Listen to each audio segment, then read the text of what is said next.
So right now we're going to introduce you to a structure to help you to better start to practice reflection or do the reflective practice. Now this worksheet may feel a bit boxy or structured, but it's definitely not something that you always have to follow. At the same time, what it's there to do is actually help you to, through questions, get underneath the surface of what you have experienced in a particular event. Now, we start with a specific event because we want you to be able to get underneath something. If it's too broad, it becomes a bit difficult to really understand what happened. So, like, too broad might be, yesterday I had a bad day. All right, that's very broad. May not seem that way at the time, but it is. Whereas yesterday, I had an experience with a coworker, right, which is more specific. So we want you to start with a specific event, and using that specific event, we'll start to unpack things. So I'm going to walk you through this outline so that you have a sense of what each piece is really looking for.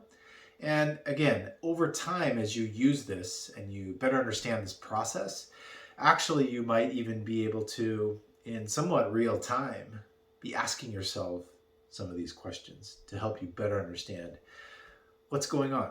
Because again, in many ways, leadership is understanding what's happening, understanding what's going on, and being able to take right action.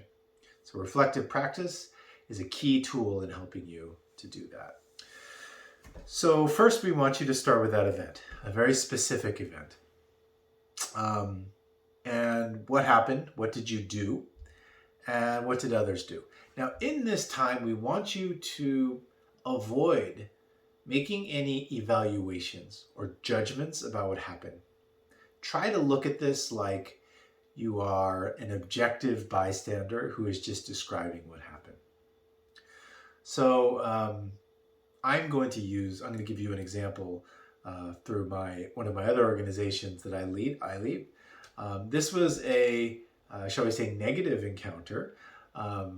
You do not have to only use reflective practice when you have a somewhat negative experience, as the worksheet itself describes. However, it can be particularly useful when things happen that kind of go amiss and you want to understand why.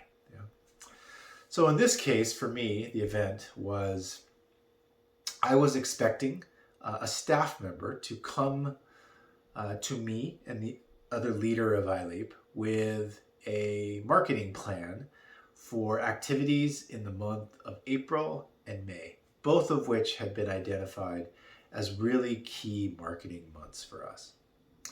So I had called a meeting to discuss the plan, and when I asked if the plan was ready, this other staff member said that they basically didn't know that that's what they were supposed to do. So you can see how it's just as if somebody just dropped in this case it was a Zoom conversation, and watched what had happened. Okay, Britt asked for something. The other person said that they didn't know they were supposed to do it. Okay, so next are my feelings and assumptions. So how did I feel at the time of the event? And I'm going to use the emotion wheel, which you have here as well. So I was surprised, and I was also a bit angry. I had been, and why might I have felt this way? Well, I had for several weeks been making it very clear to this person that this was an important thing that we needed done. And it was already the middle of March, and nothing had been acknowledged about being done. And as early February, I had been making it very clear that this was what needed to happen, because April and May were very important months for us. So that's why I was surprised that she indicated that she hadn't done it, but that she didn't even know she was supposed to do it. And then, of course, I was angry because that put us in our marketing and recruitment efforts behind and threatened and would threaten what we're trying to do. Next, others' feelings and assumptions. And this is where it gets a little difficult, right? So why do I think that others felt that at the time of the event? And why do I think they behaved like they did? So she seemed to indicate that she was surprised that I was asking for this. Maybe she actually was under the impression that she was not supposed to do this.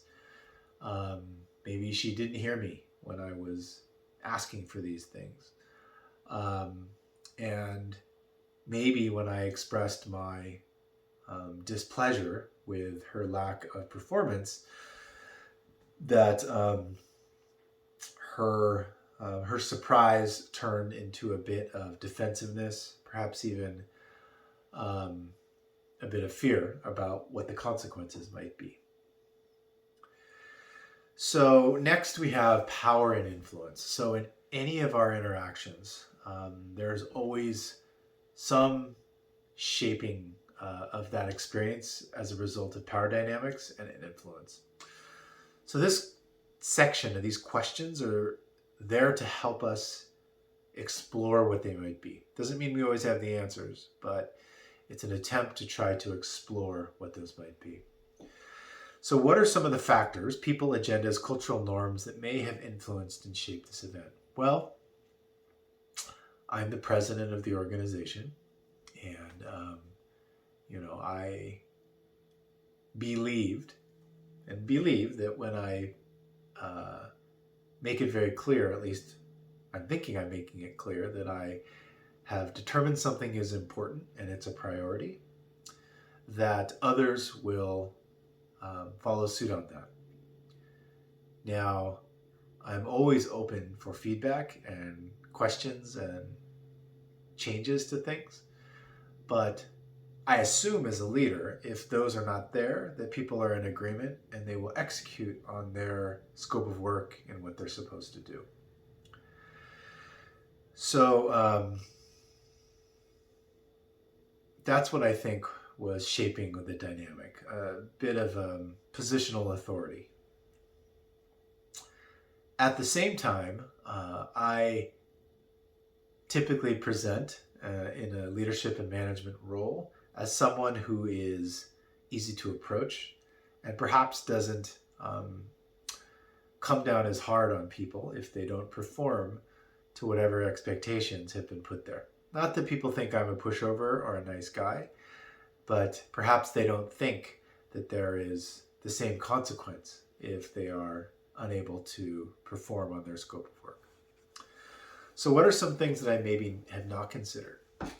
Well, maybe that latter point about me being perhaps too accommodating was something that she felt very present, and that because she didn't want to, which I would learn later, it would be okay for her to be empowered to make that decision on her own. Impact and intent. So how did this experience impact me? Well, it meant that I had to go and change scope of work. I have to go and find a way that we're going to do this, so it puts more work on my plate. And it also leads me to think, how is this going to get done?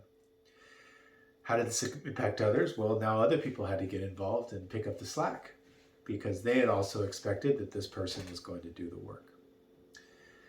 And did this impact align with the original intent going into the experience? Well, absolutely not.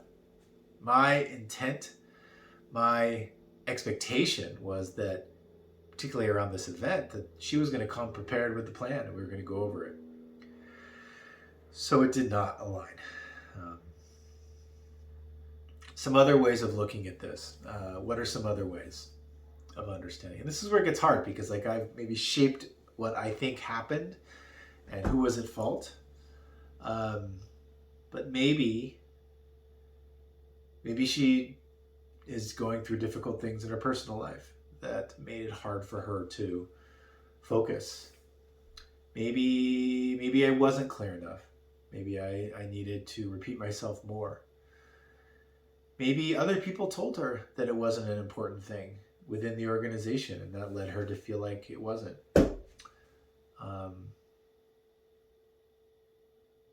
All very important alternatives to consider. And again, as a leader, as we're reflecting and doing it strategically, we want to be able to explore as many of these things as we can. Doesn't mean that they're right, doesn't mean we have to act on them, but it helps us to understand maybe there's a different way of looking at this. Because you know what? There is always a different way of looking at it. So this brings us to the discovery. What did I discover from the process? Well, disappointingly, I discovered that this person was not the right person for the job. And not only were they unable to perform in this task, but there were other things that they were severely lacking and not performing on as well. And so we made the difficult decision to let her go. And so this was sometimes, there's the saying, the straw that broke the camel's back. This was probably a lighter experience than a straw, but it was certainly something that only after some reflection, where I was able to not be below the line, but get back above it, be more fully resourced to look more thoughtfully at what had happened and the impact on me and others in the organization, and made the decision that this person was not the right fit for what we needed. So what do I know now that I didn't know before? Well, I know that I need to be clear. I need to,